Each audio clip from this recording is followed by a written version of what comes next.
بسم الله الرحمن الرحيم. إن الحمد لله نحمده ونستعينه ونستغفره ونعوذ بالله من شرور أنفسنا ومن سيئات أعمالنا. من يهده الله فلا مضل له ومن يضلل فلا هادي له، وأشهد أن لا إله إلا الله وحده لا شريك له، وأشهد أن محمدا عبده ورسوله. يا أيها الذين آمنوا اتقوا الله حق تقاته ولا تموتن إلا وأنتم مسلمون. يا أيها الناس اتقوا ربكم الذي خلقكم من نفس واحدة وخلق منها زوجها وبث منهما رجالا كثيرا ونساء، واتقوا الله الذي تساءلون به والأرحام إن الله كان عليكم رقيبا. يا أيها الذين آمنوا اتقوا الله وقولوا قولا سديدا يصلح لكم أعمالكم ويغفر لكم ذنوبكم، ومن يطع الله ورسوله فقد فاز فوزا عظيما. أما بعد، فإن خير الحديث كتاب الله، وخير الهدي هدي محمد صلى الله عليه وسلم، وشر الأمور محدثاتها، وكل محدثة بدعة، وكل بدعة ضلالة، وكل ضلالة في النار. ثم أما بعد. قل هو Allah'ın severini ayttıktan şu inanni. Aytadık mı? O müşrikler geliyor näme sen Allah'ın kızıllan mı, kumuştan mı, daştan mı, mermerden mi, nämeden, yakuttan mı? Hristiyan geldi İsa Allah'ın oğlu, Yevreyler geldi näme? Üzeyr Allah'ın oğlu. Sen Allah'ın kimin oğlu? Hakikati var mı ya? Doğdu mu, doğurdu mu? Allah'ın tanıştır diyenlerine Peygamberimize Allah Teala kul huvallahu indirdi diye. Ey Muhammed ayt kul huvallahu ahad. Allah vardır. Allah ketekten, dağıstan, çöpten, gızıllan yasalayan materyallerler. Ya planın on oğlu, ya planın on gıyri. Müşrikler näme? Ferişteler benatullah Allah'ın gıyrileri deydiler.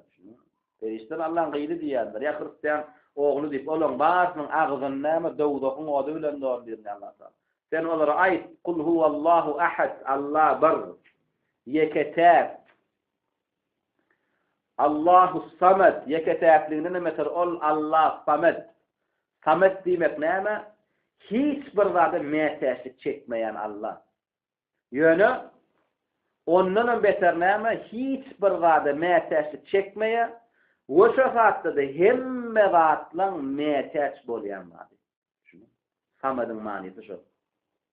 Şoň Araplar näme? Gaçyk ütköş hanlaryna samet diýer ekenler.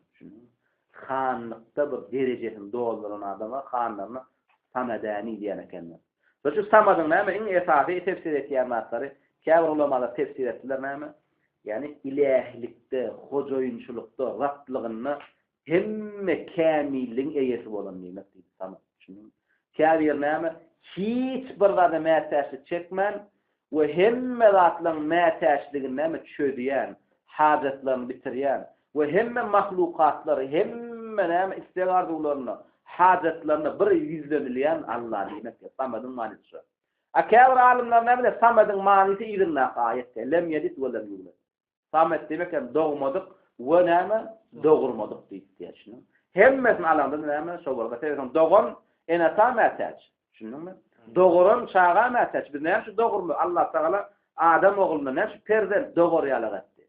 Sesin bir garramyzda çağamyda mätäç. Şonuň bir ýaşka, daýylka çağamyz bir de mätäç, garramyzdan bir çağamyda mätäç. Edil şoňalyk doğuryan çağa mätäç bolan üçin doğurýar. O doğuryan ölýär. Ölse eýer mirasy şöleri galýar. Şunuňmy? Yo, Allah samet diýer. Allah doğmany doğurmana mätäçden we ondan maksada hiç bir adam mätäçlik çekenek we üstüne de hemme mahlukatlaryň, hemme zatda mätäçlik çekýänler Allah şol sıfatly zada näme diýen? As-samet diýer. Şunu bilen samadyň manyny. Geç berelimi? Lem yelit. Doğmadı. Lem yelit. Aslında yelidu doğýar. Lem yelit doğmadı. Şunu. Allah doğmadyň akasy bar ýaly. Ve lem yulad ve näme doğurmady onuň ogly bolar. Tekzip etýär, ýalana çykarýar. Ýewreýler, Hristiýanlaryň diýerlaryny. Müşrikler diýerler. Müşrik näme diýdiler? Ferişteler Allah'ın gıyırlar diýdiler. Ýewreýler näme diýdiler? İsa Allah'ın ogly diýdiler. Ýewreýler näme diýdiler? Üzeyr Allah'ın ogly diýdiler. Allah bilen bar taýpan näme? Akidasyny batyla çykar, sözlerini ýalana çykar näme? Ve lem yulad ve doğurmadan. Sonra näme? Ve lem yekun lehu kufuwan ahad.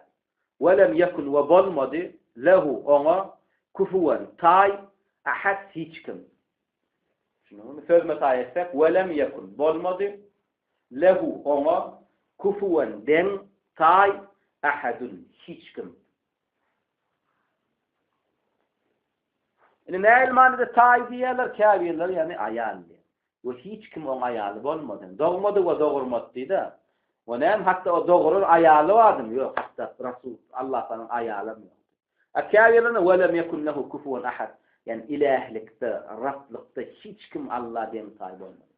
Bu tefsire näme hemmesinin cenneti Allah'ın hiç zadından näme hatta cinnik yazık zadından da Allah den tay bolabilecek zat yok. Bolmadı ve bolmadan ve bolmadan. Bu da kulu Allah'ın näme tefsiri vallahu teala a'la ve a'lam. Şu üç sırada bilinmedik sorular mı? Düşünülmedik ayet var mı?